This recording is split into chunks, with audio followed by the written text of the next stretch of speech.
Well, my dear students, in the sequence of translation, today we will teach you future continuous sentences. प्रिय विद्यार्थियों, जैसा कि translation चल रहा है उसमें आज हम आपको फ्यूचर कंटिन्यूस सेंटेंस सिखाएंगे. First of all we have to know what is the identification of future continuous sentences.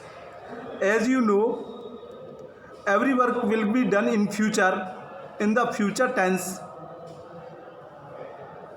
प्रिय छात्रों, यानी फ्यूचर कंटिन्यूस सेंटेंसेस में प्रत्येक कार्य फ्यूचर में होगा और वो लगातार होगा अर्थात जारी रहने के लिए होगा, क्योंकि फ्यूचर सेंटेंसेस में प्रत्येक कार्य फ्यूचर में करना या होना पाया जाता है. In future continuous sentences, the work will be done in future, but it will be continuous. लेकिन कार्य फ्यूचर कंटिन्यूस में ऐसे सेंटेंसेस का हवाला होगा जिनमें कार्य फ्यूचर में लगातार या जारी रहेगा. That is why we will find रहा होगा, रही होगी, रहे होंगे in the end of the sentences in Hindi version. तो प्रिय विद्यार्थियों, हिंदी वाक्यों के अंत में रहा होगा, रही होगी, रहे होंगे शब्द आएंगे, वो फ्यूचर कंटिन्यूस के सेंटेंस होंगे. Now the question arises here, what will be the rule of translating the sentences. First of all we have to put the subject, after that will be or shall be, after that first ing form, it means ing form of the verb, after that object. प्रिय विद्यार्थियों, प्रत्येक continuous sentence में verb की first form में ing आती है और हम जानते हैं कि फ्यूचर, विल और शैल किसका द्योतक है? फ्यूचर का द्योतक है, अर्थात फ्यूचर में आते हैं.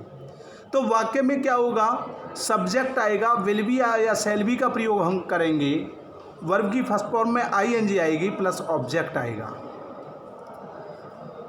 With the first person pronouns we will use shall and other subjects we will use will. First person के जो प्रोनाउंस हैं आई और वी, उनके साथ हम शैल का प्रयोग करेंगे और दूसरे सब्जेक्ट्स हैं ही, सी, इट, दे, यू, इनके साथ हम विल का प्रयोग करेंगे. तो जैसे वो कह रहा है कि I shall be visiting the Taj next year, अगले वर्ष में ताज महल में भ्रमण कर रहा हूँगा या ताजमहल देख रहा हूँगा. विजिट का मतलब होता है दौरा करके अर्थात भ्रमण करके देखना. Next sentence, the wood cutter will be cutting the trees in the forest tomorrow, यानी कल ये दी जा रहा है, कल ये लकड़हारे जंगल में मछली नहीं वृक्ष काट रहे होंगे. Now it will negative sentence. In negative sentence we have to put not after will or shall. Negative sentence में कुछ भी नया नहीं है, केवल सब्जेक्ट आएगा will not B or shell not B plus verb की फर्स्ट फॉर्म में ing. फॉर एग्जाम्पल मैं कह रहा हूँ ये लड़कियाँ सुबह को खो खो नहीं खेल रही होंगी.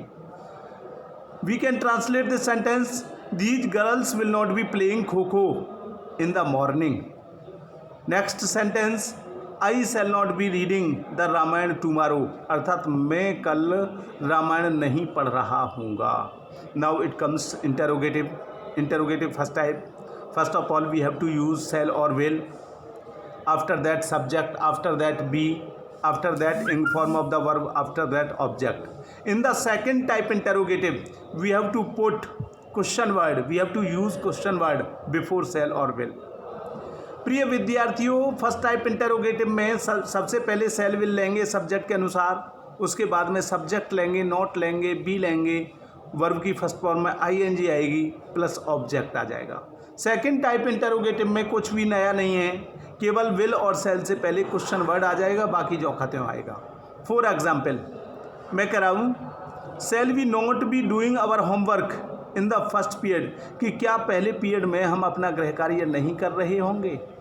Will these farmers not be working hard to get good production, क्या ये किसान अच्छे उत्पादन को प्राप्त करने के लिए कठिन परिश्रम नहीं कर रहे होंगे।